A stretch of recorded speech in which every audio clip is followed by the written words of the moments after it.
So Tom, I got a question for you. Are you Real ID compliant? And for that matter, everyone out there, are you Real ID compliant? Because it's going to be important if you like to fly. Tom, what does that mean?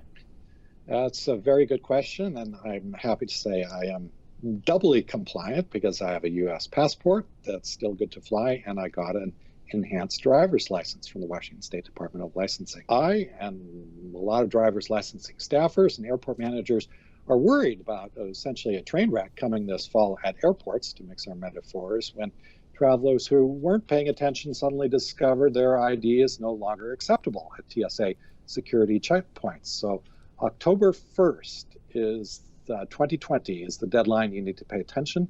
Take a look in your wallet. You might already have what you need as an alternative, or your ID might, if you got a driver's license lately, is good to go. You could get onto a plane with a U.S. or a foreign passport, or a military ID card, or a travel photo ID, or a permanent resident green card, just to name a few. But you do need to check, because when I was looking into this earlier this week, the majority of driver's licenses in circulation in Oregon, Washington State, and Idaho are not of the high security Real ID compliant so-called licenses. So you mentioned those three states, of course, and they're not all the same. There's actually a little bit of nuance between residents in Washington, Idaho, and Oregon in terms of how the states are compliant. Can you just talk a little bit about some of those differences among the three states?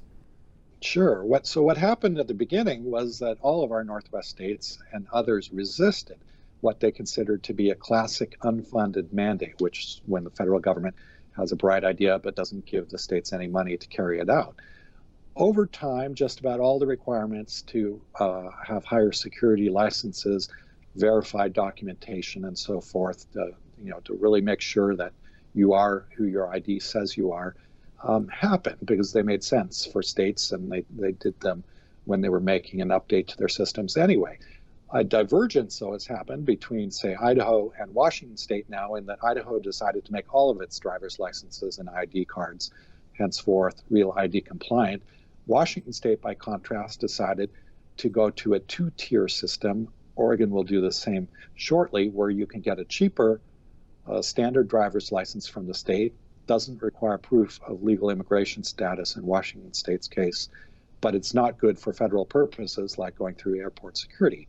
Or you can apply for a more expensive Real ID compliant enhanced driver license in Washington State, which is now available, and in Oregon will be available starting in July. You can see more of Tom's reporting on these and other stories at nwpb.org. Thank you for joining us here in the unique Northwest.